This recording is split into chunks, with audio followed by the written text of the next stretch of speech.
Monsieur le Président, Madame la Vice-présidente, chers collègues, encore une fois, les écologistes se réjouissent pour le monde culturel de la signature de ces 6 nouvelles conventions pluriannuelles d'objectifs, comme nous nous sommes réjouis de toutes les autres, et tant mieux si les acteurs associatifs et les artistes peuvent consacrer du temps au projet grâce à cette garantie d'accompagnement pluriannuel.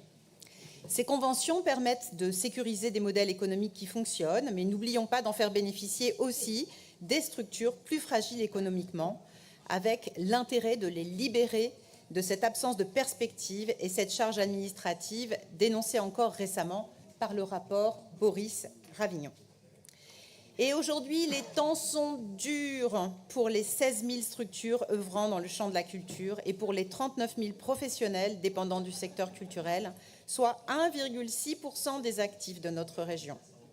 Baisse des moyens, augmentation des coûts, absence de visibilité, arbitraire des décisions, retard de paiement, menace du contrat d'engagement républicain ou de l'intelligence artificielle, absence de visibilité des 5 000 jeunes étudiants dans les domaines des arts et de la culture dans notre région.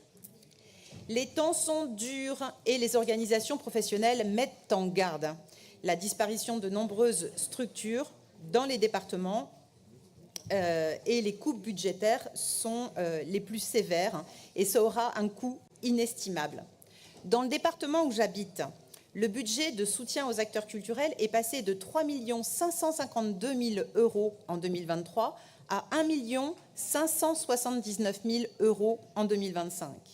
Ces restrictions budgétaires se traduisent très concrètement par la disparition de festivals, de lieux de diffusion, de lieux de fabrique, d'équipes artistiques, de cinéma, de structures de médiation et de musées.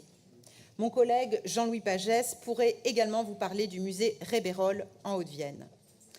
Cette mise en danger du tissu associatif culturel fragilise la cohésion territoriale, l'économie, l'équité territoriale, l'emploi local, non délocalisable, et le pluralisme des expressions. C'est un non-sens pour la lisibilité de l'action publique et c'est une grande victoire pour les populismes qui voient dans la vitalité culturelle de nos territoires une menace sérieuse pour la pensée courte qui rapporte des voix au Rassemblement national. Rappelons que 47% des professionnels de la culture ont une formation niveau 6, quand la moyenne est de 23%. Patrice Meyerbisch, dans le préambule de la déclaration de Fribourg, affirme que les violations des droits culturels provoquent des tensions et conflits identitaires qui sont une des causes principales de la violence, des guerres et du terrorisme. Il précise que la diversité culturelle ne peut être véritablement protégée sans une mise en œuvre effective des droits culturels. La loi NOTRe nous le rappelle, elle dit que les régions doivent œuvrer pour l'égale dignité des différentes pratiques artistiques et le droit de chacun à bénéficier des ressources permettant l'exercice de sa vie culturelle.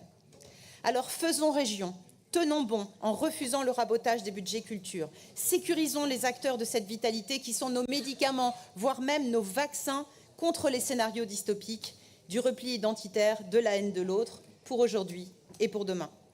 De grâce, ne suivons pas le modèle des régions et départements qui considèrent les lignes culturelles du budget comme des variables d'ajustement et confondent culture et divertissement. Désolée, je vais encore citer un homme, mais bien envie quand même, par ces temps obscurs, de me remémorer les termes du meilleur des mondes, qui disait de cette confusion entre la culture et le divertissement qu'elle conduisait sans détour à donc ce que Aldous Huxley considère comme la dictature parfaite, c'est-à-dire une prison sans mur dont les prisonniers ne songeraient pas à s'évader, qui aurait les apparences de la démocratie, un système d'esclavage où la consommation, grâce à la consommation et au divertissement, les esclaves auraient l'amour de leur servitude.